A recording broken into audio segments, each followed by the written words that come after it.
Hello दोस्तों, आखिर क्यों और कौन देता था काला पानी की सजा।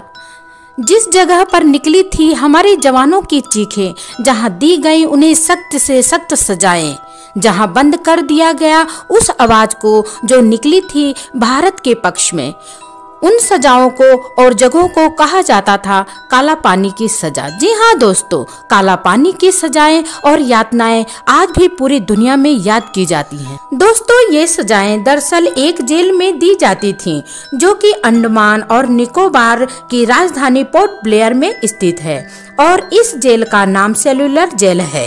इस जेल का उपयोग ब्रिटिश राज द्वारा अपराधियों और राजनीतिक कैदियों को वहां भेजकर किया जाता था।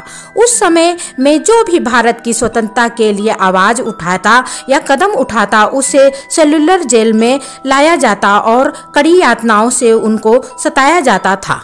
सेल्यूलर जेल की बनने की शुरुआत 1896 में हुई थी और ये पूरा 1906 में जाकर हुआ था। ब्रिटिश लोग 1857 के भारतीय विद्रोह के बाद से ही हमारे अंडमान द्वीप समूह को जेल के रूप में इस्तेमाल कर रहे थे।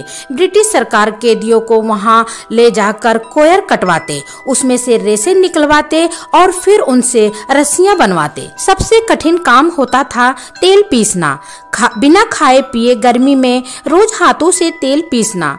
इसकी वजह से कमजोरी के कारण कुछ की मौत हो गई तो कुछ पागल हो गए। सबको जानवरों की तरह पहिया घुमाने वाले हैंडल से जोड़ दिया जाता था और एक बड़े कमरे में बंद कर दिया जाता था तेल पीसने के लिए, और एक दिन में 80 पाउंड तेल पीसना होता था। जो भी तेल धीरे पीसता या कम पीसता उसे बेरहमी से पीटा जाता था। दोस्तों, मैं आपको यह भी बता दूं कि इसे काला पानी की सजा क्यों कहा जाता था, क्योंकि इस जेल के चारों तरफ सिर्फ पानी ही पानी है, इसलिए इसे काला पानी की सजा भी कहा जाता था। इस जेल के बीचों बीच एक टावर भी बनवाया गया था ताकि टावर के जरिए कैदियों पर नजर रखी जा सके, और टावर से ही जुड़ी थी 7 अलग अलग शाखाओं में फैली सेल्यूलर जेल।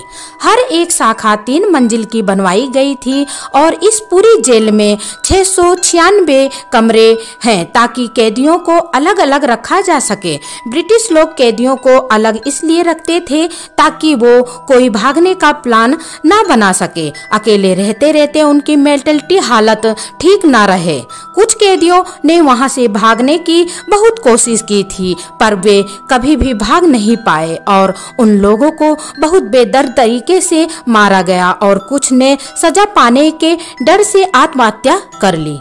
यहाँ कैदियों को 2 बर्तन दिए जाते थे, जिसमें से एक में वे अपना खाना खाते थे और एक से वे लोग अपना सोच का काम करते थे।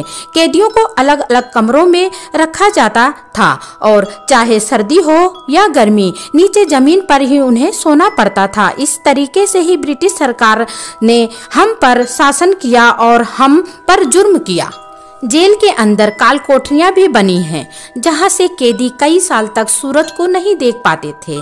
कई बार कैदियों के हाथों में जंजीरों से जकड़कर कई दिन तक धूप बरसात में खड़ा रखा जाता था। दोस्तों, टॉर्चर का इतना भूत सवार था ब्रिटिश सरकार को कि वे बैलों की जगह कैदियों से कोल्हू करवाया करते थे।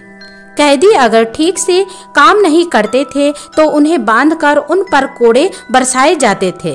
मैं आपको बता देना चाहती हूँ कि इसी जेल में वीर सावरकर जी को भी बंद करके रखा गया था। दोस्तों, अगर आपको मेरी ये इन्फॉर्मेशन पसंद आई हो तो मेरे चैनल को लाइक एंड सब्सक्राइब करना ना भूलें। धन्यवाद दोस्तों।